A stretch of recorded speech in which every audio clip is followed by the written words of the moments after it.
हरे कृष्णा। सभी का स्वागत है। भगवद गीता का सुंदर पाठ चल रहा है। अध्याय नंबर 5 कर्म योग। कृष्ण भावना भावित कर्म के बारे में श्री कृष्ण हमें बता रहे हैं। श्री कृष्ण ने हमें कल क्या बताया था? श्री कृष्ण हमें बताया कि मुक्ति के पथ पर बढ़ने के लिए आवश्यक है कि हम अपनी इच्छाओं और क्रोध पर नियंत्रण करें। अगर हम अपनी इच्छाओं को कंट्रोल में कर सकते हैं तो हमें कभी क्रोध नहीं आएगा और हमारा मन शांत रहेगा। और अगर हमारा मन शांत रहेगा तो हम बिल्कुल आराम से भक्ति कर पाएंगे और भगवत धाम की तरफ अग्रसर हो जाएंगे। और ऐसा करने से हम जीवन में सुखी भी रह सकते हैं। अगर हम अपनी इच्छाओं को कंट्रोल में कर लें, अपनी इंद्रियों को वश में कर लें, तो हम जीवन में शांत रहेंगे और सुखी रहेंगे। हमें कोई दुख नहीं होगा। हमें दुख होता ही इसलिए है क्योंकि हम बहुत तरह की इच्छाएं कर लेते हैं और उनको पूर्ण करने के लिए जद्दोजहद करते हैं, बहुत ज़्यादा मेहनत करते हैं और अपना सारा फोकस उस मेहनत में लगा देते हैं। भगवान की तरफ तो हम ध्यान देते ही नहीं। तो एक तरफ तो जो हमें भगवान की खुराक मिलनी चाहिए थी वो नहीं मिल रही, दूसरी तरफ जो हमारे अंदर बची खुची खुराक है वो हमने उस इच्छा की पूर्ति के लिए लगा दी। तब हमारे अंदर बचेगा क्या? अशांति। तो अब हम दुखी रहने लग जाते हैं। तो भगवान ने हमें इच्छाओं को कंट्रोल करने का रहस्य बताया था लास्ट एपिसोड में। तो अब आज हम पढ़ते हैं आगे भगवान क्या बता रहे हैं। सबसे पहले हम भगवान की वंदना करते हैं, गुरु महाराज की वंदना करते हैं। हरे कृष्णा। ओम ज्ञानतिमिरान्धस्य ज्ञानाञ्जनशलाकया चक्षुरुन्मीलितं येन तस्मै श्रीगुरुवे नमः। श्रीकृष्ण चैतन्य प्रभु नित्यानंद श्री अद्वैत गदाधर श्रीवासादि गौर भक्त वृंदा। हरे कृष्णा कृष्णा कृष्णा हरे हरे, हरे राम राम राम हरे हरे। हरे कृष्णा। आइए आगे पढ़ते हैं। आगे भगवान क्या कह रहे हैं।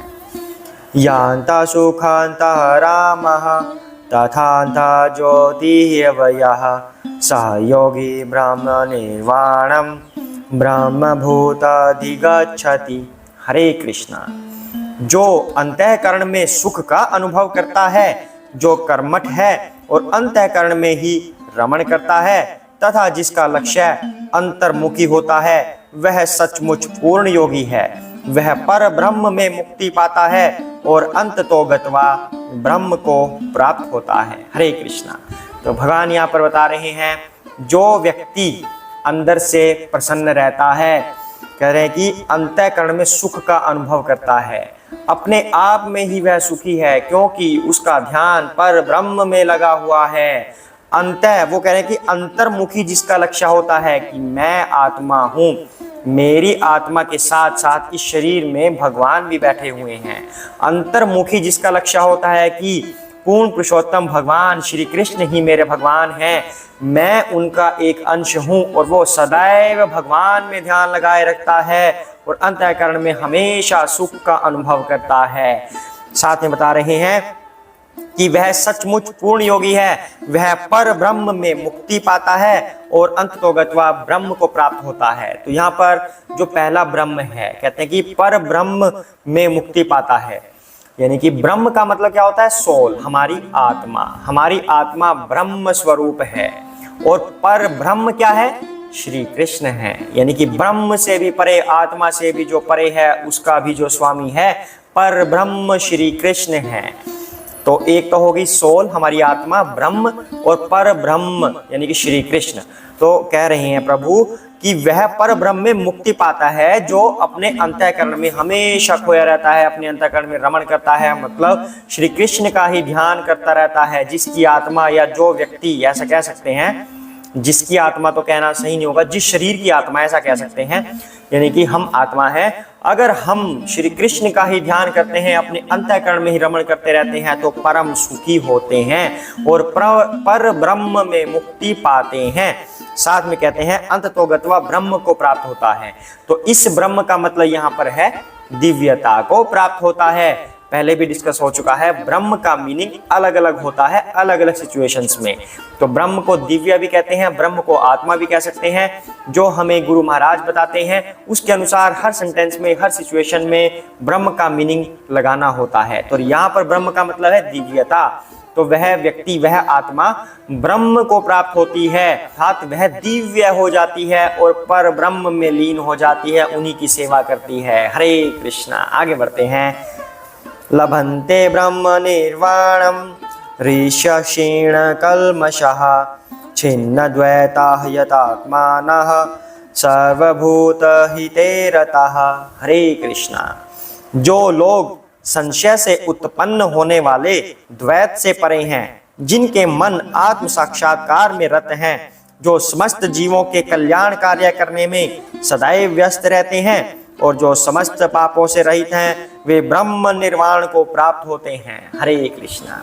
तो यहाँ पर भगवान कह रहे हैं कि जो द्वैत से परे हैं। अब द्वैत का मतलब ड्युअलिटी, यानी कि दो बातें, कि मैं ये करूं या मैं वो करूं, मुझे भोग करना है या मुझे भोग छोड़ना है, ये व्यक्ति मेरे काम का है या ये व्यक्ति मेरे काम का नहीं है, जो व्यक्ति मेरी महत्वाकांक्षाओं को पूरा करेगा वह मेरा मित्र है, जो नहीं करेगा वह मेरा मित्र नहीं है।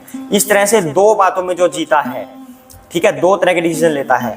तो कहते हैं कि जिनके मन इस द्वैतता से परे हैं, जिनके मन आत्म साक्षात्कार में रत हैं, मतलब मैं आत्मा हूं, मैं परमात्मा का अंश हूं, मुझे परमात्मा की सेवा करना है, इस तरह से जो आत्म साक्षात्कार में रत है, साथ में कहते हैं जो समस्त जीवों के कल्याण कार्यों में सदा व्यस्त रहते हैं, अर्थात जो दूसरे जीवों को भक्ति प्रदान करने का कार्य करते हैं।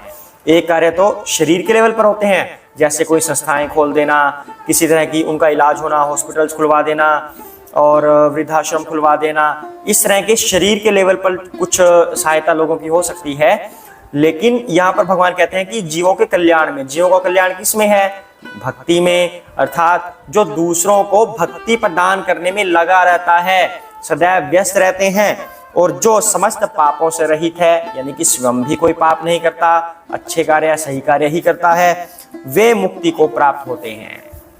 तो श्री कृष्ण यहाँ पर कितना सुंदर संदेश दे रहे हैं कि हमें मुक्ति प्राप्त करने के लिए क्या क्या करना चाहिए। श्री कृष्ण ने इनडायरेक्टली हमें ये बता दिया क्या क्या, कि द्वैत से परे हैं, मुझे ये करना है या मुझे वो करना है, द्वैत से परे हैं, ड्युअलिटी वाली बात है ही नहीं, मुझे तो सिर्फ और सिर्फ भगवान की सेवा करनी है। दूसरा, आत्म साक्षात्कार में हमें रत होना चाहिए कि हम आत्मा है, परमात्मा कौन है, हमें उनकी सेवा करनी चाहिए, इस चीज में जो हमें लगा रहना चाहिए, तब हम मुक्ति के अधिकारी होंगे। दूसरों को भक्ति प्रदान करने में हमें व्यस्त रहना चाहिए, तब हम मुक्ति के लिए अधिकारी बन जाते हैं। ऐसा श्री कृष्ण हमें कह रहे हैं। तो आज के हमें एपिसोड्स हम क्या सीख रहे हैं, भगवान हमें क्या क्या बता रहे हैं। एक तो भगवान बताते हैं कि जो अपने अंतःकरण में ही सुख का अनुभव करता है, यानी कि वो ध्यान में लगा रहता है, भगवान का ही चिंतन करता है, भगवान की ही भक्ति करता है, श्री कृष्ण का ही हमेशा मंत्र जाप करता रहता है, वह परम सुख का अनुभव करता है और मुक्ति की तरफ अग्रसर होता है। दूसरा भगवान बता रहे हैं जो दूसरों का कल्याण करता है और द्वैत से परे रहता है, आत्म साक्षात्कार में लगा रहता है, वह मुक्ति का अधिकारी होता है। हरे कृष्णा। आज इतना ही करते हैं, हम सभी साथ में बोलेंगे जय श्री कृष्ण चैतन्य प्रभु नित्यानंद श्री अद्वैत गदाधर श्री वसादि गौर भक्त वृंदा। हरे कृष्ण कृष्ण कृष्ण हरे हरे, हरे राम राम राम हरे हरे, हरे कृष्ण।